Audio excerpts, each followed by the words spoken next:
right, we got ourselves some juicy patch notes to go through here with Diablo 4 patch 1.1.1. So this is actually coming out August 8th. We have the notes a whole 6 days ahead of time, so we're just going to go through these here today. In my typical fashion of upfronting the knowledge within my video, here's kind of a Spark Notes overview of the patch, and they've kind of done it a little bit right here, but I'll give you mine. So there are no nerfs to speak of. Everything across the board was improved, balanced, helped out, whatever it is. Barbarians got a massive buff to their Fury generation across the board, and there was a swap to affixes on a lot of uniques to make them more useful affixes. An example of this would be any unique that is a boot now, or is a pair of boots. It has had an affix replaced to have movement speed increased if it didn't have it. So that is a huge just amount of power added to those things, because man, every time I use unique boots, I'm like, well, it doesn't have movement speed, so I feel like I'm in some way punished for using it.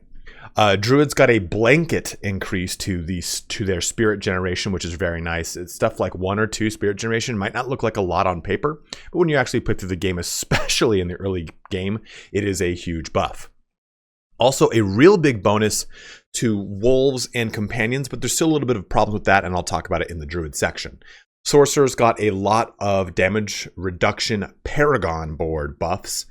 Their fire spec got a ton of buffs added into it, and a lot of love with their aspects, making some builds and aspects far more viable, which is very, very good, especially all things related to chain lightning. That got a huge buff here. And you can even see right here, it says, improve late game survivability, mostly through Paragon board improvements, and adjust some class mechanics to move away from Kiss Curse effects. This is where the player gains power but loses power somewhere else. So that has been kind of balanced out for the Sorcerer. And for Necromancer, not really. Necromancer and Rogue didn't really get anything huge or crazy of note. Necromancer still does need some work with some minions, and they're still working on that, they said.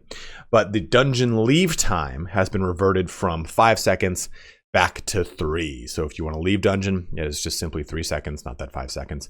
And we've had a massive increase in monster density in Hell Tides and Nightmare dungeons.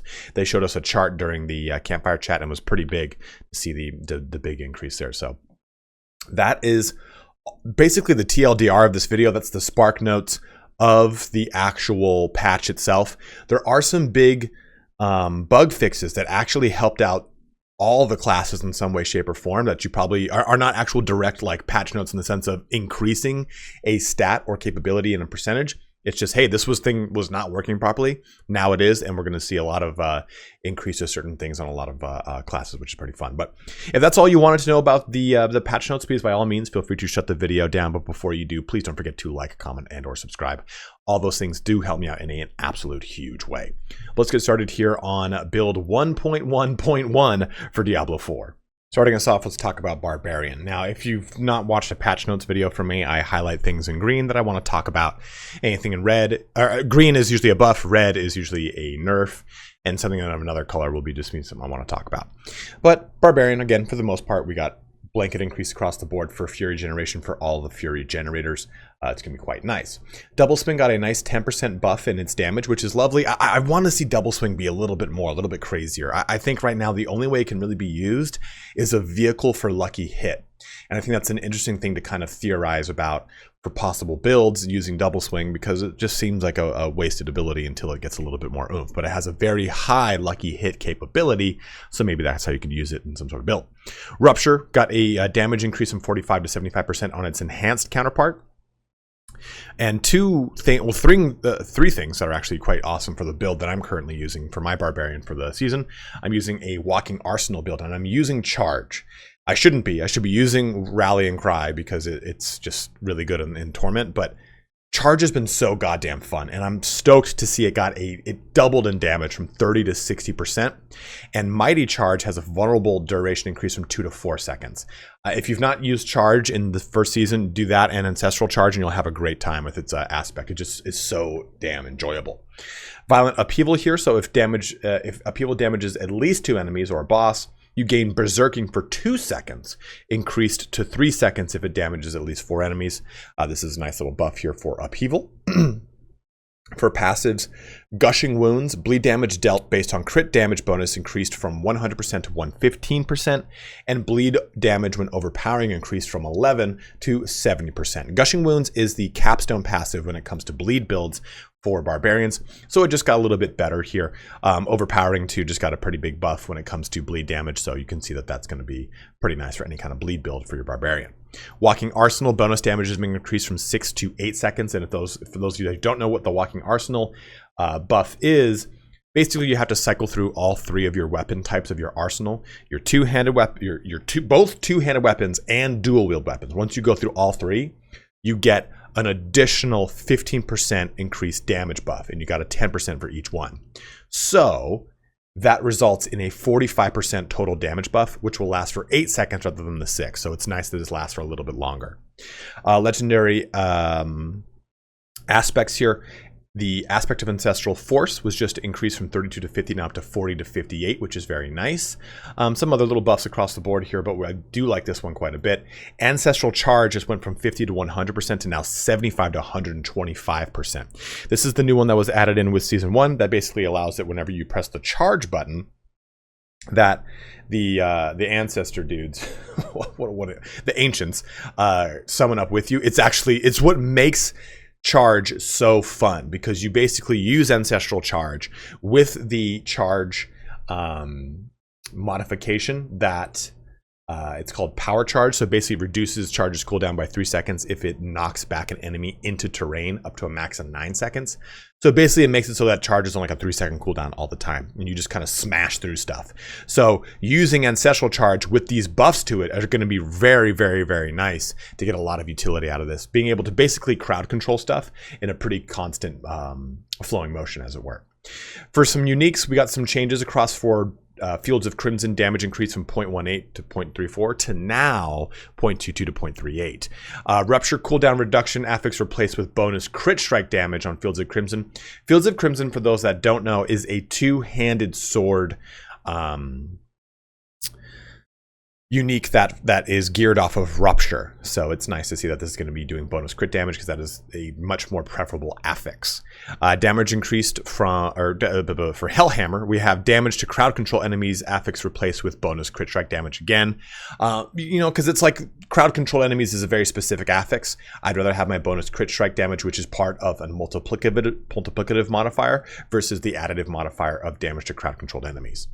1,000 steps, or 100,000 steps, got damage against stun affix replaced with the bonus movement speed. That is absolutely huge. It makes 100,000 steps far more viable in the mid game before you have to kind of swap off of it in Torment for something a little bit more build appropriate. Then Battle Trance is the necklace, the amulet. Basic skill damage affix replaced with cooldown reduction, making it a little bit more applicable to wider range of builds and for longer time in your use case. Bonus attack speed to other skills increased from 10 to 20% to now 35 to 45%. This is huge. So Battle Trance is the unique that has to do with berserking. So it makes it so that your other skills, while you are berserking, have a much faster bonus attack speed. This is absolutely monstrous for an attack speed bonus. So you can get a lot of use out of Battle Trance at a much earlier point in your build. Moving into Rogue, things are pretty easy here. Primary Forceful Arrow. Every third cast pierces enemies now. Very nice. Poison Trap had a 55% increase in its damage. Poison Trap already was stupid good, so this just made it even better. And with the abilities that you can use through passives and bonus damage to Poison Trap is just so much better than it already was, already being very good. Supreme Rain of Arrows. Now Rain of Arrows first wave knocks down enemies for 3 seconds. Which is cool here is that there's a lot of passives that key off of this. So you get some really cool utility out of just the ability itself, and passives that will kind of add some additional punch to it, give you energy, whatever it is, if you want to jump into those. I think there's one specifically for knockdown, knockback, or crowd controlled enemies. I can't remember off the top of my head, but it is there. Some passive love here. Rugged, for example, damage reduction against damage over time effects increased to, let's just say on the top end, from 18 to 27%. Damage over time effects don't really strike me as something I really want a big DR against, but it's still nice to have this, and other things like Siphoning Strikes and Victimize. Legendary's got a little bit of buffs here, but nothing crazy. Their uniques, though, Wind Force, all stats affix replaced with Vuln damage increase, which is lovely. And Word of Haken is ultimate damage affix replaced with cooldown reduction. This is the one that uses Arrow Storm, basically triggers all of your imbuements. So while you would want ultimate skill damage, I'd much rather have the cooldown reduction, as it is a build-wide buff versus ultimate damage only applying to Rain of Arrows, Rain of Fire, or is Rain of Arrows. That movie, Rain of Fire. Whew! Matthew McConaughey's best work. All right, moving on to our next class. So Druid here again, getting a buff to all of its spirit generation. Quite a bit though here, right? To like Claw going from 11 to 12, Earthspike 11 to 13, Windshear Maul, all those getting a lot of love. But Wolves getting a ton of love here. So their passive damage was increased quite a bit. Active damage increased substantially by 25%. Enhanced Wolf Pack, their damage bonus was increased by another 5%. Brutal Wolf Pack had attack speed bonus increase from 20 to 25%. Now, Ferocious Wolf Pack is pretty good. So they had their lucky hit chance increased last major patch. In addition to that, that made it so that you had a higher chance of the Fortify going off. I believe it went from 33 to 50% lucky hit chance. And the Fortify amount was 5%. It is now 8%. And there's tons of passives to take advantage of Fortify on Druids. So this actually makes Wolves very competent. My problem here with Wolves, and you know what? We'll hold on to it, to aspect of the alpha. I have a problem with Companions and Wolves. Ravens got a little bit of a buff too with added functionality, increased the passive damage of Ravens by 40%, which is cool. But Ravy's got a really nice buff here, going up by 34%, something like that. That makes it 80. Yep, 34%. Some Paragon board changes here, legendary aspects. Metamorphic Stone is the one related to Boulder. So if you're using Boulder, this has been increased and made better for you. Aspect of the Alpha, though, is pretty nice. So this turns your wolves into werewolves, where it would previously do 70 to 100% increased damage. They now do 90 to 115% increased damage. But my problem remains with the companions for and companions is different than minions, right? Minions are necromancer, companions are druids. The problem with companions is that they just don't have any survivability increase. They get more and more and more damage increase, but the difference is that companions are active skills, while minions typically have an active, well, they have an active, like in case of the golem, but I'm talking about specifically skeleton bros. They don't have an active that is turning on damage for them. They're active. If you click the summon minion button, the one that summons your skeletons, it heals them, right? It spawns a skeletal priest, and that does a quick little heal. Versus the minion button, the respective companion button for druids causes an active skill to occur just like it does for the golem. So my problem with this is they scale their damage with you, right? Unlike the skeleton minions would scale off of percentage of you, like it's like 33% damage and all of these things across the board, right? They inherit some of your stats. This thing scales again directly as a normal stat would, does X percentage of your weapon damage. It's just right there in the writing, it says it. But nothing scales their defense. So as you get higher and higher and higher and higher, eventually the companions fall off more and more and faster. So maybe companions need to be untargetable, since they are something that is an active and passive thing in the way that ravens are, or the creepers are. The poison creeper and the ravens can't be attacked, but the wolves can. So wolves get killed, and then you lose their viability because you're locked out of using the ability here, and it becomes a wasted spot on your bar for a little bit. Again, very similar to golems, but golems can have their durability increased through Paragon boards, through affixes, all other means. Whereas again, wolf companions are always the same level of durability. So I think that it's great to see this increase to wolf damage, and I think maybe we can finally get some really cool wolf play coming out of druids, but I think ultimately this comes down to the fact that druids are still suffering when it comes to their companions with wolves, that they just will simply die, and if they die, it makes the poison creeper even better, right? Because the poison creeper is already probably, in my opinion, the best of the three companions. And whenever the poison creeper is online and the wolves aren't, well, okay, it reinforces in my brain why the poison creeper is just that much better. Rant ended, but there you go. There's my shtick on what we should be doing with the Wolf Companions, because I want to see them even better than they are right now. For the Sorcerer, though, we got some cool stuff here. So Fireball had a little bit of love here. Enhanced Fireball, it had its casting Fireball increases its radius by 50%, which is cool. But Destructive Fireball, Fireball's crit strike damage is increased by 20%, which is a large increase. And this bonus is increased to 30% if it hits at least 3 or more enemies, which is lovely. Greater Chain Lightning, so each time Great Chain Lightning bounces, it deals 5% increased damage for its duration. So this is lovely, and we'll see some other bouncing down the line. We get Veer's Mastery. Damage bonus is increased from 10 to 15%. This is not what makes Veer's Mastery good. We're going to talk about the new aspect in a little bit, but that's one of the really good things. Also, we have Combustion, which is the capstone passive for sorcerers that deals with burning damage. Previously, on Dragon Ball Z, it was just simply an additional 2% increased damage per unique source of burning. That's all that it was. Now, it is that plus this green text. Your burning effects deal 20% increased damage. So you get a flat increase to all of your burning damage and then a further increase per unique source, which is really, really good. So Combustion is now making burning even better than it was before. For Paragon board, we have, again, a lot of these. I think it's hard to talk about these as a direct increase in durability and survivability of the Sorcerer because it requires you to get them, requires you to use them. Territorial and Warding Glyph being two examples that just give you a 12% increase to DR here or a 5% increase to DR here.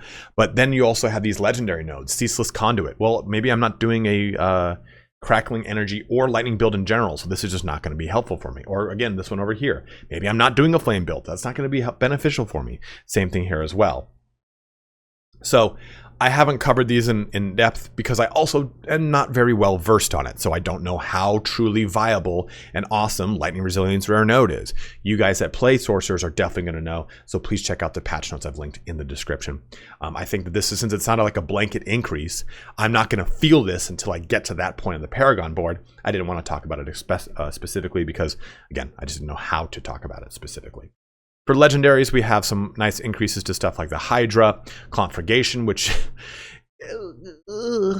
I have a problem, like mentally, but also with Incinerate. I have a problem in general with any kind of channeling spell in the game. Decompose would be another good example here. I just don't find them very good, especially as I get into a game or a Nightmare Dungeon in Torment where I can't be locked in place doing middling amounts of damage when I could just be completely capsized by something that could lock me in place and kill me. So Aspect Conflagration does more damage, but it just increases its top end. So 20 to 30 to now 20 to 40. So I'd rather see this go 30 to 40 than 20 to 30, or I'd rather have this increase blanket 10% on both sides of the intervals rather than just the top end, because now that just creates more variance for it to not be good. Aspect of Engulfing Flames here. Bonus burning damage increased from 30 to 40 to now 60 to 80. This is quite lovely here. So Engulfing Flames is while enemies are afflicted by more damage over time effects than their total life, you deal increased burning damage. And what that means here is, let's say you hit something and you know they have their bright red health bar, right? But if you stack a bunch of damage over time, that bright red just becomes a slow moving maroon bar, right, as it goes towards completion. Well, it's saying, well, while that's present, you get up to 60 to 80% increased damage from your burning damage, which is substantial, right? So you can actually kill a lot of stuff around you. Aspect of 3 Curses here, got a really nice improvement. So this increases the crit strike damage of Meteor and Fireball now. It was just Meteor before, by 20 to 40%. Double this against healthy enemies. So quite an increase in the usefulness of that aspect, especially if you want to go with a flame build. Ball lightning orbits around you and now deals 15 to 25% increased damage. Previously, this would orbit around you and actually not deal increased damage. It would actually nerf the damage of ball lightning. So a huge buff here. Aspect of Unbroken Tether. Additional chain lightning bounces increase from 2 to 4 now, so you get more of those. And also chain lightning when it bounces off of you, it doesn't count on the bounce or something. There was something in the patch notes that they talked about during the campfire, basically saying that the bounces, we wanted to bounce more and have more of an effect. And they did something off of the bounces off of you doing different things. But I can't remember where that is, and I haven't seen it in these patch notes. New legendary aspect, Mage Lord's Aspect. So increased Veer's Mastery key passive damage reduction by 6 to 9% for each close enemy, up to 18 to 25%. That is stupid. So Veer's Mastery right now is close enemies take 10% increased damage from your shock skills and deal 20% less damage to you. Crit strikes increase these bonuses by 25% for 3 seconds. So we know that Veer's Mastery got a bonus up here. So damage was increased by 10% to 15%. That's anyone closer to you, right? So if you're doing an Arc Lash build, this bad boy is popping off, because now with the Mage Lord's Aspect, the passive damage reduction will increase Veer's Mastery key passives damage reduction by 6 to 9% for each close enemy, up to 18 to 27%. That is going to be a stupid increase to your damage reduction when you are dealing with Veer's Mastery. And let me just kind of help you out with that. You're increasing the damage reduction number by a percentage. You're not adding to that percentage. So it says 20% less damage to you. Well, you're not making either 26 to 29 like you would before. You're increasing that number by 6 or 9%. So 20%, bringing up the might of this calculator, increased by 27% is now 25.4. So you're getting a nice 5% more DR out of using that passive, which is just absolutely lovely. Aspect of Frozen Orbit, trying to make that Frozen Orb even better. 20 to 30% now, up to 30 to 40%. This is kind of what I wanted to see with the conflagration up there. Just an overall increase to the intervals. Snow Veiled Aspect, which is nice. The Snow Veiled Aspect is the one that deals with anytime you use Ice Armor, you become unstoppable for, I think it's like 8 seconds. So now unstoppable duration increased from 2 to 3 seconds to now 3 to 5 seconds. There we go. It also grants 10% bonus armor for the duration of unstoppable, which is, again, lovely. Having 10% increased armor might not seem like a lot, right? If you're thinking of like, hey, I'm going to get 5,000, I'm going to get 10% more armor. That doesn't really seem like a lot, but that is a stupid amount, because you're getting a ton more damage reduction in that 10% armor, because that damage reduction for armor is equated across things that have equal level or lower. And anything above that level, it reduces the amount of damage reduction, but it's still a pretty large number. Incendiary Aspect has always been lucky hit damage and have a chance to restore mana. But before, it was only burning damage. Now this is damage from your pyromancy skills as a whole. So fire builds are really getting a lot of love here. So lucky hit damage from your pyromancy skills have a 12 to 17% chance to restore 10 mana, which is lovely. So burning and pyromancy skills are both applied to this. Snow Guard's Aspect, while within your blizzard and for 3 seconds after leaving it, that's the addition here, you take 20 to 25% less damage. So just an increase flat to DR right there, which is lovely. And then Aspect of Concentration, mana regeneration is increased from 20 to 30 to now 40 to 50%. And you don't have to have taken damage for 2 seconds. That's quite nice, because anytime you are in a situation like Deep Freeze, for example, Deep Freeze lasts for 4 seconds. So for 2 of those seconds, if I'm just looking at it on its base value, you basically are going to get 40 to 50% mana regeneration. So you can use Deep Freeze as a way to just kind of give you a little bit more mana regen, or just pretty much anywhere you're just not taking damage for 2 seconds. You're going to trigger that, which is lovely. Gloves of the Illuminator here, damage penalty reduced from 60 to 55 to now 45 to 35%, which is very, very nice. And damage to stun effects replaced with lucky hit chance to restore resource. But that is the Sorceress. Quite a lot of nice things here added in, but still a lot of things needed. I think a lot of these are really good buffs in the right direction, but I still think we need a little bit more as far as making the Sorcerer overall feel not necessarily safer to play. I think that there should be a balance of risk playing the Sorcerer. I don't want to feel as tanky as, say, the Barbarian, but I don't want to feel like I'm just made of absolute paper. And I think a lot of these went in a good direction to kind of at least maybe feel like a strong paper mache instead.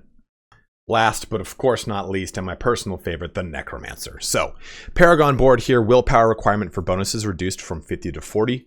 That's nice for Wither legendary board. For legendaries, Exposed Flesh now has a lucky hit up to a 10% chance to generate 30 to 50 essence when hitting a vulnerable enemy. Previously, this was only with bone skills. So, this is very nice. If you want to think of this in actual like math, let's say Bone Spear. I think Bone Spear has what, like a 50% or a 33%? Well, 10% of that is basically what your likelihood of that triggering would be. So what's nice is this is not like a percentage. You don't just get, you get essence regeneration. No, you just straight up get 30 to 50% essence, period, on anything that you do lucky hit with. So it's a great way to get tons of essence when you're hitting a vulnerable enemy. You go ahead and drop corpse tendrils on everything to just deal out a bunch of vuln, and then you just go to town with whatever you want to do damage to trigger a corpse to get the lucky hit for this essence. It's a very, very good aspect now. Aspect of Torment 2 had its essence regeneration increase from 20 to 30% to now 90 to 170%, which is lovely. Aspect of Decay, for those that are using Shadowblight passive, just had a 5% increase of buffs across the board. Hulking aspect had a buff, but I think it's still kind of meager. What this does is it basically makes it so that the uptime on the golem active is far more prevalent. I don't know. It doesn't really kind of trigger to me as something I really want to use, because now it's been changed from resource to utility, meaning it doesn't need to only be on the ring. It can be on boots, on a helmet, on whatever thing else can use utility. I think also like a chest piece can use utility. Yeah, chest piece can use utility. And I think gloves can too. Yeah, gloves can also use utility. I think my problem here with this is that it still isn't good for the loss of legendary aspect placement. Because, okay, if I put this on a helmet, on chest, on gloves, I lose a defensive or an offensive slot. And offensive ones we already know are kind of king when it comes to getting a lot of damage out, and I'm not going to want to do that. So likely it's going to be helm or boots. And boots, I don't really want to risk if I'm playing a Necromancer. I'm going to want the Ghost Walker aspect, because that removes the movement penalty of Blood Mist at max roll. So I'm going to want that. So I'm going to want that on my boots. That means I'm only going to be able to place this on my helmet. And that means that if I place it on my helmet, I only leave 2 slots for defensive aspects on my chest and pants. I don't get that third defensive aspect on my helmet. And I think it's still just is not worth it. I think this aspect needs to kind of be rebuilt from the ground up to be a little bit more powerful, because the active of golems doesn't really make me want to use this way more than, say, blood orb generation that I can have blood lances shoot out from, or blood orbs that give me a ton of damage, or blood orbs that do a whole bunch of other utility for me. Hulking aspect is nice that it does create it does turn golems into more of a passive corpse generator, but I think still that not all builds use golems enough for this to actually be totally useful. But it did get an increase in usefulness, I will say that. For the Greaves of the Empty Tomb, we have intelligence affix replaced with bonus movement speed, which is lovely. And the small thing here for minions, that's just attacks now deal reduced damage. For Fire Breath from Balrog and elite affixes Fire Enchanted, Electrified Obelisks, and Shock Lance. Still not the buff we wanted to minions, but it's there nonetheless, I suppose. Necromancer didn't really get a whole ton here, but what they did get is some bug fixes that we'll talk about in the bug fix section. For some general gameplay updates, we have monster density increase in Nightmare Dungeons and Helltide. Also, bosses above level 70 will have more health. Example, 16 below remain unchanged. 80 has 50% increased health. 100 have a 100, 120, so on, so forth. So it's going to be a pretty uphill battle with higher level bosses when it comes to massive health pools now. Also for bosses and events, they have all bosses that are 35 and higher will now have a 100% chance to drop a legendary guaranteed, which is lovely. And also treasure goblins 15 or higher have a guaranteed chance to drop legendaries. And lastly, legion events are now more rewarding and guarantee a legendary item drop starting at level 35. I'm not sure how the roll works for this, and what I mean by that is if you've ever played Diablo 2, the game will do a bunch of checks. Okay, an item drops, and then it will do a check to see if it tips up to the next portion of the loot table based off stuff like your item find and stuff like that, or magic item find and blah blah blah blah blah. So I don't know if a legendary item dropping has a chance to be a unique. I don't know how that works. You know who would know is Mr. Llama SC, because that guy's a goddamn magician. But if that guaranteed legendary item drop occurs, I don't know if that's also telling me that, hey, there's also a chance, an increased chance of getting uniques from all of these three aforementioned increase of legendary item guaranteed drop chance, which would be lovely. For some other general stuff, bonus damage or bonus effects that are applied on hit or when dealing damage will now apply the same effect through barriers, which is good. The cost of refunding skill and Paragon points has been reduced. The reduction starts small at lower levels and then hits a max at 40% at level 100. So this is probably the part that's probably going to interest people the most.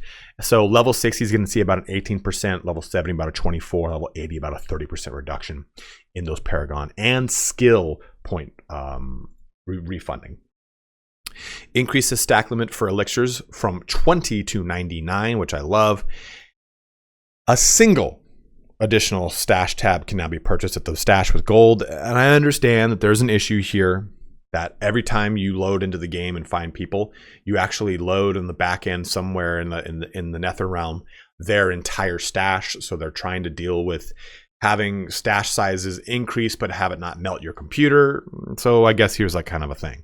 I think I couldn't care if they added any more stash tabs as long as we got the gem currency thing that they're going to be adding, where gems not taking up a stash tab for me would be huge, because this game doesn't have the ability to kind of really deck out a new character like you could in Diablo 2. I can't even remember what Diablo 3 was like. I guess, yeah, you could do it in Diablo 3. But like Diablo 2, man, like, hey, I've got a stash of uniques and rune words and runes. I'm going to use my new character to just kind of push through the same 5 or 6 of those variations all throughout their upbringing. So because that's not as prevalent in my brain, a big stash isn't as huge of a concern for me, because this game just doesn't gear towards that as well as it did in the previous iterations. So I'd rather just see the gem thing added in, so gems stop taking up such a huge, colossal portion of my inventory. We've restored the cast time for Leave Dungeon back to 3 seconds, as told before.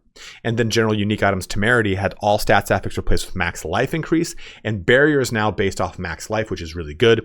So if you're playing a blood build Necromancer that relies on overpower, which does damage based off of your life, and fortify and stuff like that, because fortify and life work hand in hand, Temerity is now very, very, very good, because now you have a barrier, fortify, and your life to all take advantage of.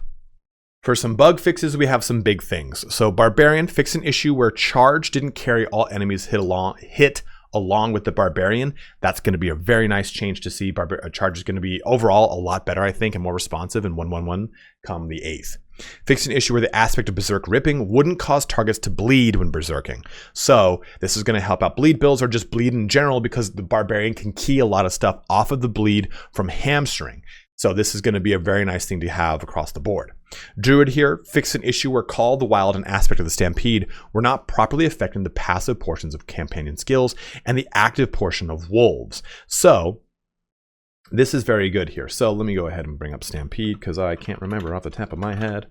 Stampede, gain 1 additional companion. In addition, your companion skills deal 16 to 20% increased bonus damage. So this wasn't applying to the passive portion of companion skills, and then it wasn't applying to the active portion of wolves. Sure, you were getting the additional companion, which is great, but you having that additional ditty there is going to be very, very nice, because we are now going to see more damage coming out of all of our companions. And Call of the Wild, your companion skills deal up to 30%. It's a passive for our druids, up to 30% bonus damage. That wasn't applying. So now all of our companions are going to feel a lot tankier, a lot better here. The Moonrange Malignant power now also communicates the power's additional lucky hit chance of spawning a wolf when damaging a boss. This tooltip now properly communicates that it grants +2 ranks to wolves. Well, I didn't. Color me surprised. So this is a huge one for Necromancer. If you've used my Necromancer blood build that I love, and it's my favorite build in the game, fix an issue where guaranteed overpower attacks from the Rathma's Vigor Key passive were not benefiting from the Paragon legendary node Bloodbath. So sometimes you'd be using Rathma's Vigor and go, man, this was hitting way harder 1 or 2 chances ago. So this just wasn't happening. So now, if you're using it and you're using that Bloodbath key passive, or I'm sorry, Paragon Legendary Node, you're going to notice a ton of damage increase to your blood build. Fix an issue with the untimely death aspect, only increased overpower damage on the Blood Lance that was cast and not other lance targets. So again, this is going to help out that damage if you're using that Blood Lance passive. In general, untimely death will be increased by and large. I do love that. For Sorcerer here, fix an issue where the Elemental Dominance passive didn't function correctly when using core and mastery skills that dealt damage over time. So a meteor cast at above 50 mana that would take you under 50 mana would not get the full damage bonus. So it's nice to see that they have added that in. Oh, I guess also worth noting, fix an issue that caused more blood orbs than intended to be active at the same time. Blood orbs now function like crackling energy and that they cap at 30. I've never been over that on screen, but it's worth noting, I suppose. And that, oh, no, we still have a couple more, isn't that right? Yeah, just a couple more. I was like, don't we have more? For general, fix an issue where an invasion portal spawned during the certain Helltide events could be pushed off screen with fear effects. So what this means is if you're doing those events that spawn these invasion portals and you go, okay, well, it says I have 7 of 8 portals. Where the hell is the last portal? You usually have to run outside of the bounds of the event to find the portal being pushed up against a terrain piece that you have to then kill. Fix an issue where Paragon rare nodes would sometimes not provide bonuses with stat boosting gear, so lovely to see this in. Down here into Season of the Malignant, fix an issue where the Urn of Bargaining Season Blessing was increasing the enchant costs for items. And I believe that is everything. So that concludes our patch notes here for version 1.1.1. Now remember, this is coming out August 8th. We just have the patch notes like 6 days ahead of time. Probably because Baldur's Gate 3 is coming out tomorrow and everyone's just not going to care for that stint of time. So overall, I think it's a good patch. I think there are a lot of things that still need some love. I think a lot of the waves have been kind of settled from the big bomb that was the opening season patch. And I mean, I'm definitely not one to kind of turn my back, right, when it comes to a pretty egregious patch. I will say that patch was way less impactful than I thought it was. Jumping onto some of my characters when playing through, it definitely, I felt a lot of that crunch too when it came to leveling though. So it's kind of a give and take. I understand why some things were done, some things didn't make sense, like the dungeon stuff, for example, and like the leveling experience thing. I understand a little bit here and there, and I think this is a good step forward. What I do like about this the most, though, is that it has increased the transparency on patch notes to us.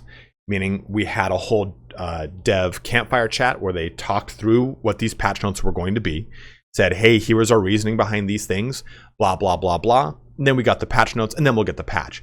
I like that setup. And I mean, I'm not going to beat me off on a bush here. Blizzard hasn't done everything right in the last 10 years. And then some.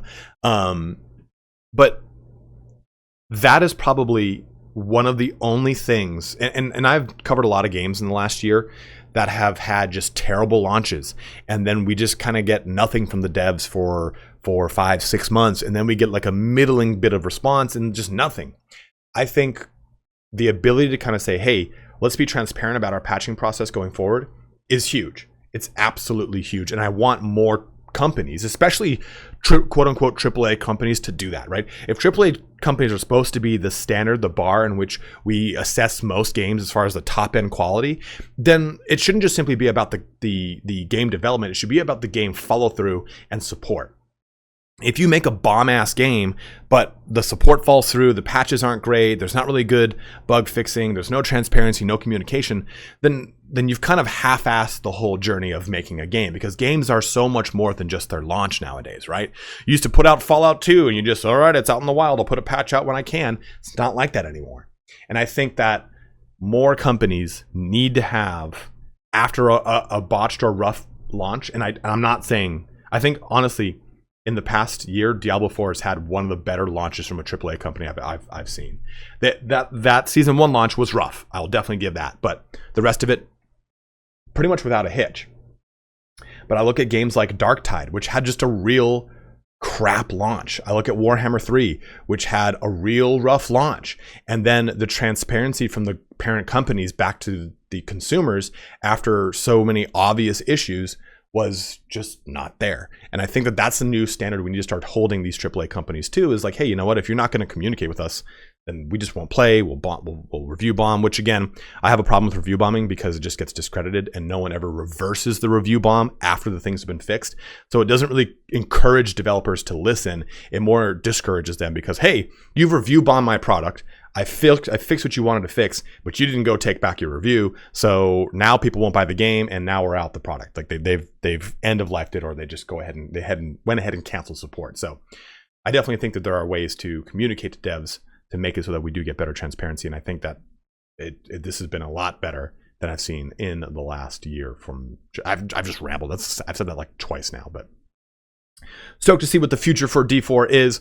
Very excited to see what season 2 is going to be like. They've kind of already said, hey, season 1 was definitely something that we put on the rails because of the massive full all hands on for the launch to try to make the launch the best as they possibly could. So season 1 was a little bit more, hey, here's just kind of something to hold us over to season 2. So season 2 should hopefully be pretty big, especially since it's going to fall right into where BlizzCon is, and that's when Blizzard likes to do all their big cool announcements. But as always, guys, thank you so much for watching here today. Be on the lookout for more D4 content. I do have a walking arsenal build for the Barbarian. If you guys want to see that, let me know in the comment section below. I wasn't sure if we wanted to wait or if that's just something that people aren't very interested in because there's just so many builds out on YouTube right now. But as always, have a good one and take care.